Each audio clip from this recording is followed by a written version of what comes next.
আমার নবীজির পারিবারিক জীবনে একবার ফিতনা চলে আসলো।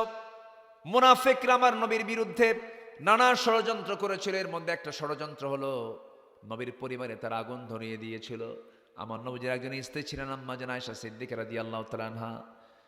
কোন একটা অভিযান থেকে আমার নবীজি ফিরে আসতেছেন মদিনার দিকে। সেই অভিযানে আমার নবীজি তার স্ত্রী পরিবারকে সঙ্গে করে নিয়েছেন, আম্মা জান আয়েশাকে সঙ্গে করে নিয়েছিলেন। ফেরার পথে আম্মা জান আয়েশা তিনি উটের পিঠে চড়েছেন, মদিনার দিকে ফিরবেন। আমার নবীজি সাহাবে কেরামকে বলছেন, সাহাবীরা শোনো, সবাই তো মদিনার দিকে ফিরতেছি, হঠাৎ করে কোনো সাহাবী যদি বাদ পড়ে যায়, হেরে যায়, সবার পরে সাফওয়ান তুমি আসবে পিছে পিছে, যারা বাদ পড়ে যাবে সেই বাদ পড়া লোকগুলোকে তুমি তোমার নিজ দায়িত্বে মদিনা পর্যন্ত পৌঁছায় দিবে। কেউ তো বাদ পড়ে নাই, বাদ পড়েছেন আমার নবীর স্ত্রী আম্মা জান আয়েশা সিদ্দিকা রাদিয়াল্লাহু তাআলা আনহা। তিনি যখন বাদ পড়ে গেলেন, কেমনে বাদ পড়লেন? শৌচকার্য করার জন্য তিনি উটের পিঠ থেকে পালকি থেকে নামলেন, হাওদা থেকে নামলেন, আড়ালে চলে গেলেন শৌচকার্য করতে। নিয়ে তারা দেরি হয়ে গেল। তিনি এত চিকন ছিলেন যে তারা দায়িত্বে থাকা সেই উট যিনি দেখছিলেন, উটের দায়িত্ব যিনি নিয়েছিলেন, তিনি করলেন কি, আম্মা জান আয়েশা তিনি ওই পালকির মধ্যে হাওদার মধ্যে আসেন বলে মনে করে হাওদাটা উটের পিঠে উঠায়া দিল। মানে তিনি এত চিকন ছিলেন যে হাওদার যে ওজন, তিনি থাকলেও যে ওজন, না থাকলেও সে ওজন, এত চিকন মানুষ তিনি ছিলেন। উঠায়া দিল, সব চলে গেছে। তিনি এসে দেখেন কেউ নাই, সব ফাঁকা হয়ে গেছে। তিনি চাদর মুড়ি দিয়ে সেখানে বসে আছেন, পর্দার নিয়ম রক্ষা করে বসে আছেন। আর ভরসা করছেন কার উপরে? আসতে বলবেন না, কার উপরে? পর্দার নিয়ম রক্ষা করে আমি আপনাকে মদিনা নবীর ঘরে পৌঁছায় দেব। আমার নবীজির স্ত্রী আম্মা জান আয়েশাকে সাফওয়ান দিলেন হোক, ঘোড়ার পিঠে করে চড়ায় নিয়ে তাকে নিরাপদে মদিনা নবীর ঘর পর্যন্ত পৌঁছায় দিলেন। এইদিকে মুনাফিকদের কানে যখন এমন জাতীয় সংবাদ চলে গেছে, ঘোড়ার পিঠে করে রাত্রিবেলা একাকী একজন সাহাবী তাকে সঙ্গে করে নিয়ে আসছেন, এই কথা যখন মুনাফিকের কানে চলে গেছে, এটাকে বিশাল বড় বানায়া হেডিং নিউজ করে, ব্রেকিং নিউজ করে গোটা মদিনায় তারা জানান দিয়ে দিল, তোমরা কি জানো গত রাত্রে আয়েশা তার সতীত্ব হারিয়ে ফেলেছে? যেরকম নাউজুবিল্লাহ। এমন মুনাফিক বুঝি বাংলার জমিনে নাই? আসতে বলবেন না, আছে না নাই? আল্লামা সাইদ ৭১ সালে নাকি অনেক নারীকে ধর্ষণ করেছেন, ধর্ষণের মামলা দিয়েছে, অনেক কিছু করেছে। আমার বন্ধুগণ, আমার দেশে এমনও সাক্ষী পাওয়া যায়, ঘটনা ৭১, সাক্ষীর জন্ম হলো ৭৭। জন্ম কোন সাল? ৭৭, আর ঘটনা ৭১। তাহলে ৭১ সালের ঘটনা দেখলো কেমনে? জন্ম তো হয়েছে ৭৬ ৭৭-এ, তাহলে ৬ বছর আগে এই ঘটনা দেখলো কেমনে? রুহের জগৎ থেকে। কিসের জগৎ থেকে?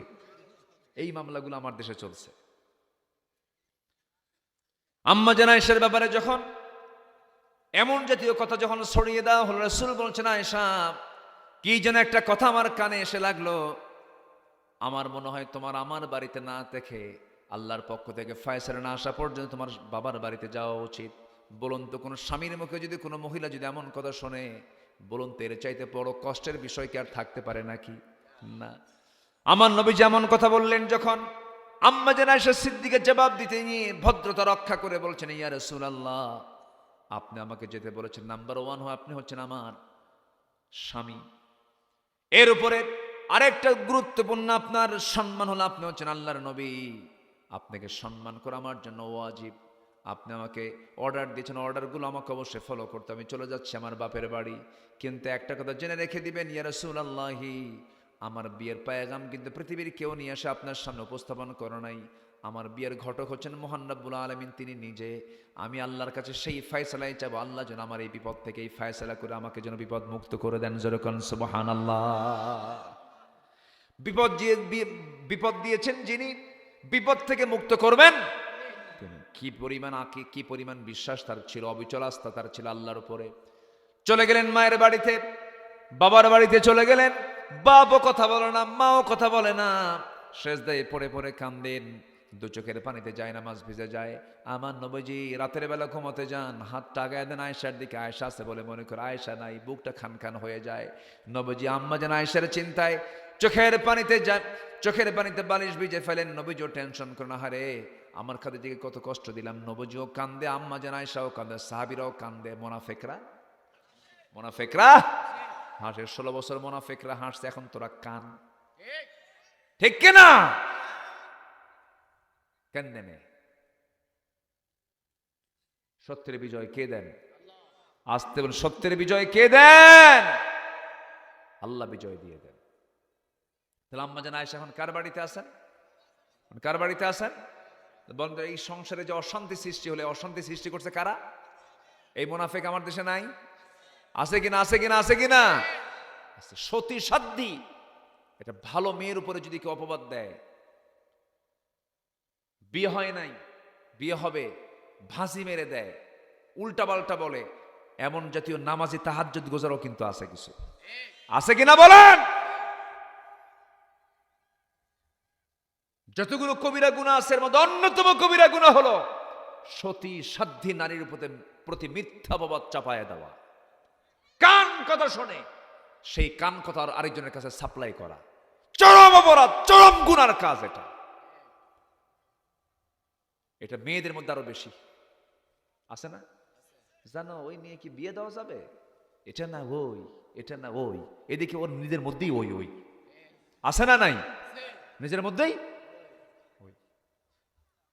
যার মুখে দুর্নাম শুনবেন ভাববেন যে ওর মধ্যে ওই দুর্নাম গুলো আছে।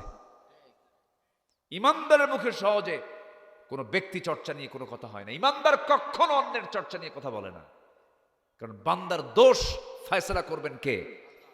কে কে? আল্লাহ রাসূল বলেছেন, মান সাতারা মুসলিমান সাতারাহুল্লাহু ইয়াউমাল কিয়ামা।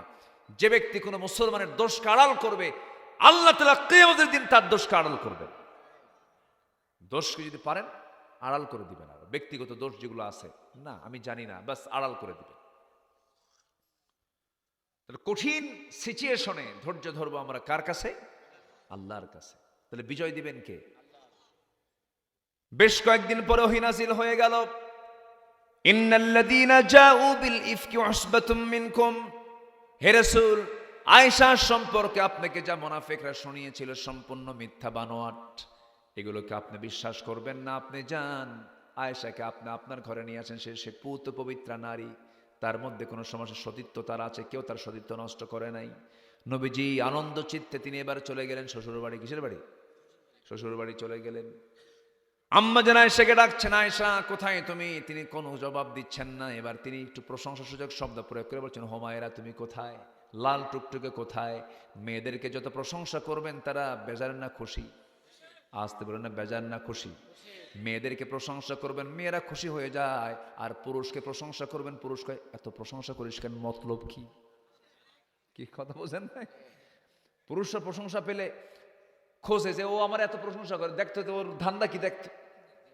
আর মেয়েদের প্রশংসা করলে মেয়েরা কি করে? দারুণ খুশি, জানো আমার কি প্রশংসা করছে, খুব খুশি। আল্লাহ পাক এই নেচার দিয়ে বানিয়েছেন পুরুষকে নারী কি। ঘরের মধ্যে ঢুকিয়ে বলছেন, আয়েশা কোথায়? হুমায়রা কোথায়? আল্লাহর পক্ষ থেকে আয়াত নাজিল হয়ে গেছে, আসো। আল্লাহ পাক তোমার শানে আয়াত নাজিল করেছেন। তিনি বলছেন, আমি এই মুহূর্তে আমি ইব্রাহিমের আল্লাহর প্রশংসা করি। কার আল্লাহর? রাসূল বলছেন, আয়েশা রাগ এখনো কমে নাই কেন? তুমি আল্লাহর না বলে তুমি ইব্রাহিমের আল্লাহর বললা, মানে তোমার রাগ এখনো আছে। যখন সুবহানাল্লাহ চলে গেছে কোন নবীর কাছে? বলেন কোন নবীর কাছে গেছেন? কত বড় মেধাবী ছিলেন তিনি, বলে ফেলেন আমি ইব্রাহিমের আল্লাহর প্রশংসা করি। আল্লাহু আকবার। রাসূল বলছেন, আয়েশা তোমার রাগ এখনো কমে নাই, চলো।